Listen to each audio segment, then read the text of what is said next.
السلام عليكم، أهلا بكم بفيديو جديد من فيديوهات المذاكرة. النهاردة هنتكلم عن المذاكرة في رمضان.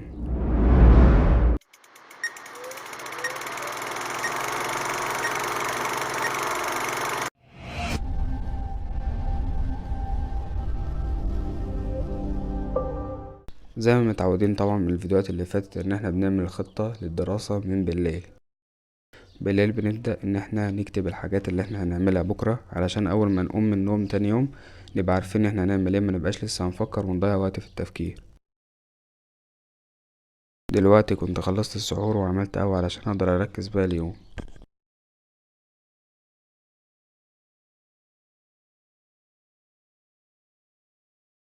دلوقتي بعد صلاة الفجر هبدأ يومي بحفظ القرآن، وده لاني عامل تحدي لنفسي ان انا اختم القرآن في فترة معينة، فلقيت ان افضل وقت اثبته لحفظ القرآن هو الوقت اللي بعد الفجر. وحقيقي لما تثبت وقت لحفظ القرآن ده هيعينك على الاستمرار على الحفظ بعد كده. فاستقم كما أمرت ومن تاب معك ولا تطغوا إنه بما تعملون بصير ولا تركنوا إلى الذين ظلموا فتمسكم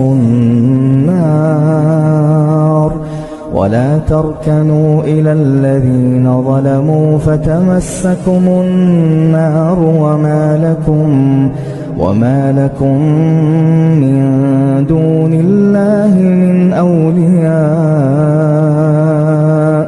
ثم لا تنصرون. ودلوقتي بعد ما خلصت حفظ القرآن تاني حاجة اعملها هي القراءة، وحاليا انا بقرأ في كتاب الداء والدواء.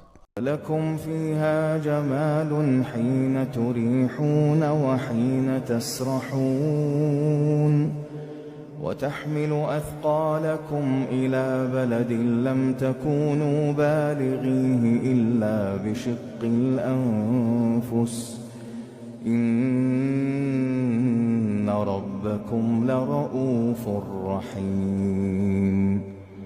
والخيل والبغال والحمير لتركبوها وزينة ويخلق ما لا تعلمون.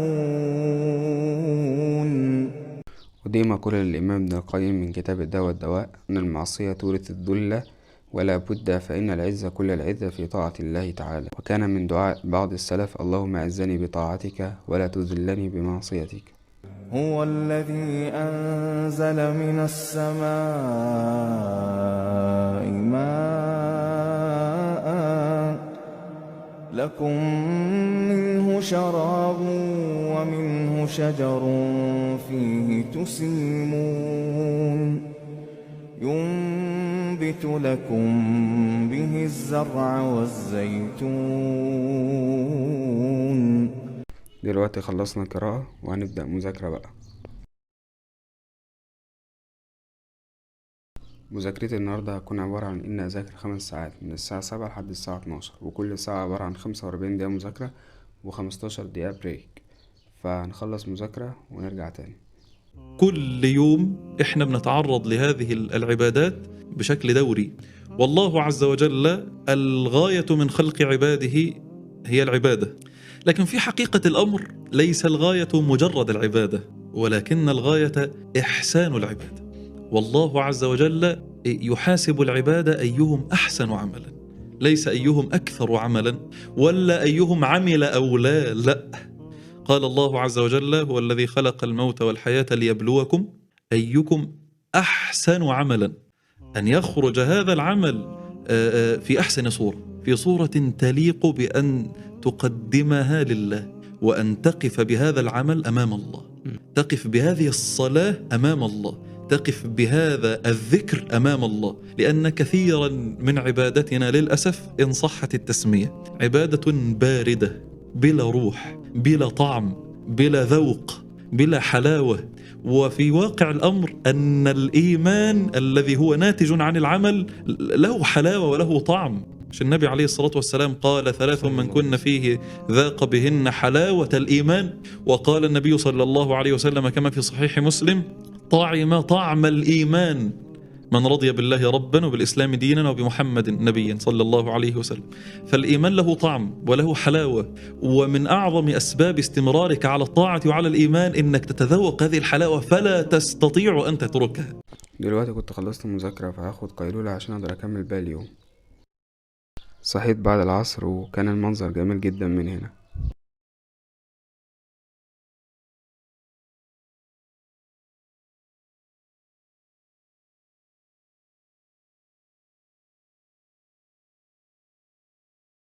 وطبعا بما اننا في رمضان فلازم يكون في وقت مخصص للعبادة ما بتعملش فيه اي حاجة غير العبادة وبس. وبالنسبة لي انا انسب وقت ليا من بعد العصر لحد المغرب، لان باقي اليوم بكون مشغول جدا. أما بعد، فاتقوا الله عباد الله، فاتقوا الله عباد الله.